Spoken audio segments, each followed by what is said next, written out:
So Mike Johnson and the Republican Party are finally just going mask off. They're finally deciding to just condemn millions of Americans to death.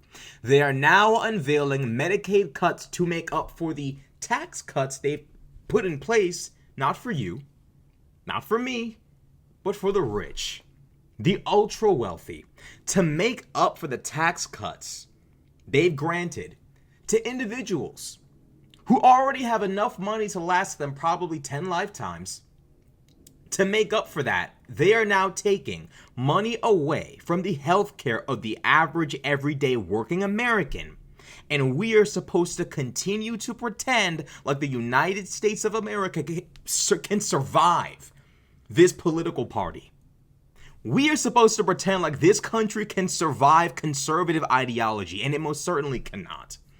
Let's just read this ridiculous article. I mean, you like the level of malevolence and evil and just absolute, total, the cruelty of it all, unfortunately, is the point. I feel like Mike Johnson derives some semblance of catharsis, some semblance of pleasure from being able to play with people's lives in this way.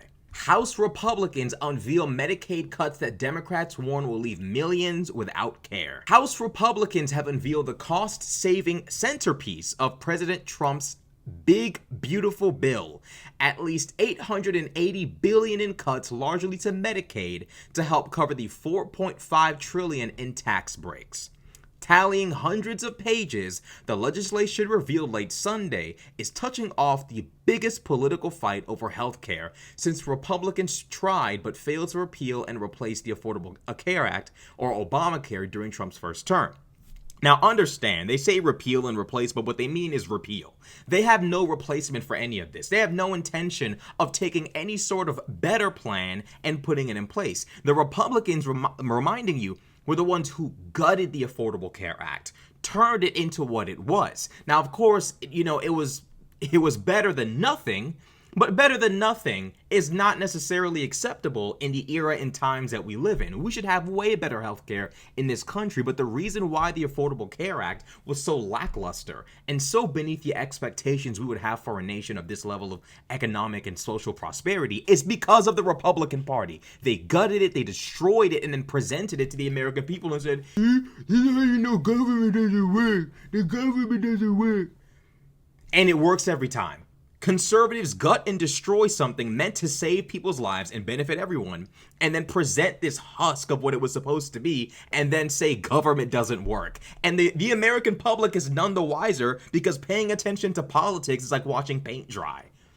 And it's like trying to watch the minuscule little droplets. It's like trying to watch water dry after rain has fallen. It's like trying to, it's like trying to look at every little droplet of water as it's falling. Someone did this, someone did that, someone did this, someone did that. Look at this, look at that. It's impossible. Not only is it boring, it's impossible to do.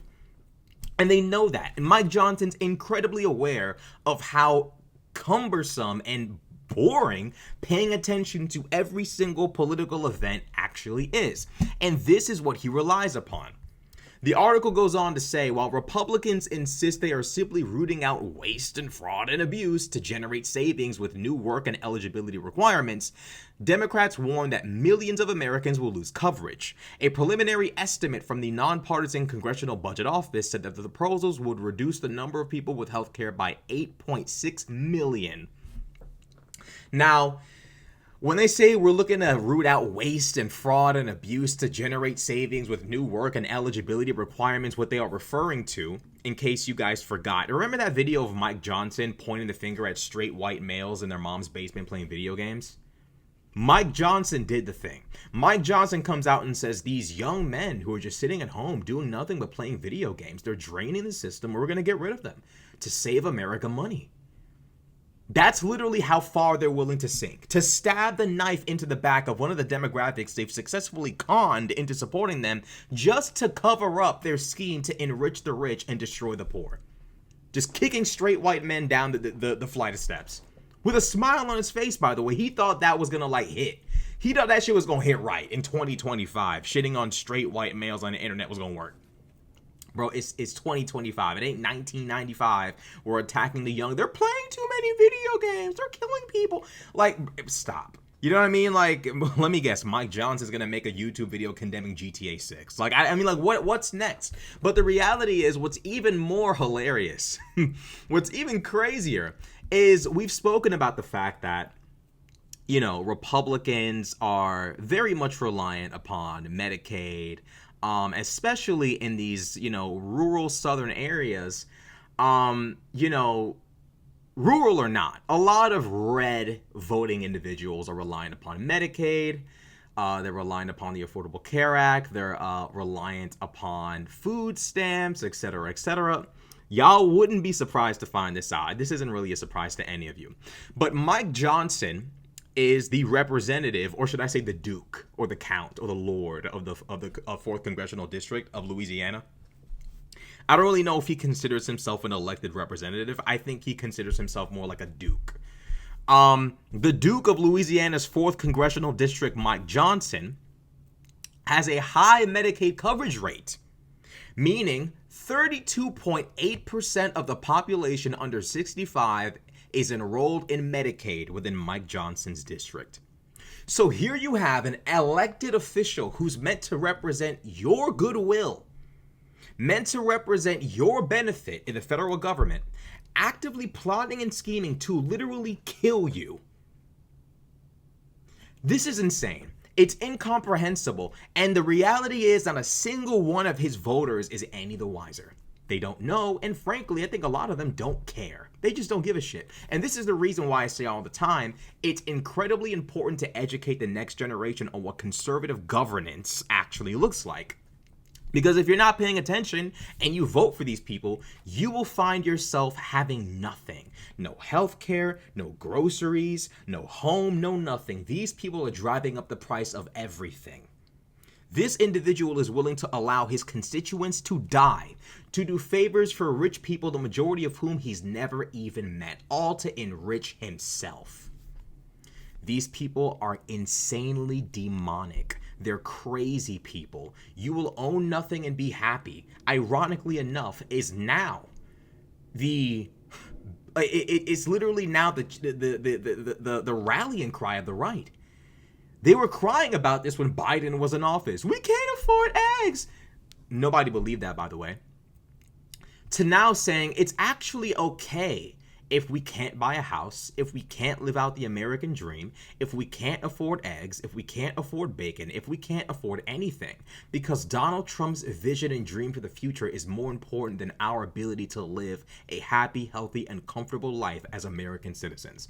That's where they're at right now. Benny Johnson, an individual who took millions of dollars from Russian agents, was on camera talking about, well, you know, what's more important than money is our future, our plan for the future, which they don't have any of, by the way. They don't have a plan for the future. The individual being bribed, being paid to spew bullshit, that individual raking in millions to post like one video per month or whatever like the payment system was, that guy is now telling his constituency, standard of living doesn't matter. Eggs don't matter. Life doesn't matter. Trump is what matters. That's the type of shit, bro. These people have to be stopped. Like, it's not only do they have to be stopped, like, we actually have to make sure this nation is prepared to deal with these people yet again. Because I can assure you, this is not the end of it. And there will never be an end to this. As long as humanity is alive, there will always be a conservative movement of knuckleheaded idiots who don't know and don't care about governing effectively. There will be another Mike Johnson. He's probably being born right now. There will be another Mike Johnson, and when you and I are long dead, or when we're elderly people who are like a nuisance, we're old as fuck and telling the kids to sit down and stop running around. When we're that old, there will be another Mike Johnson pulling the bullshit, and there's going to be another generation of young Americans like us having to figure out how to stop them. It's like the longest running cartoon show ever, and it's really evil. This is crazy. Imagine being this evil, knowing that your constituents rely upon Medicaid and just slashing it up and blaming young men, saying that, you know, we are actually making these cuts based upon the young men. And we're supposed to believe that Donald Trump, who's right now receiving hundreds of millions of dollars in bribes from Qatar is the guy whose administration should be deciding what we, the plebeians, do and don't deserve? I don't know. Doesn't sound very American to me.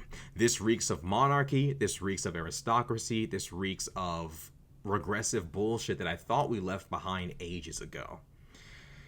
But apparently not.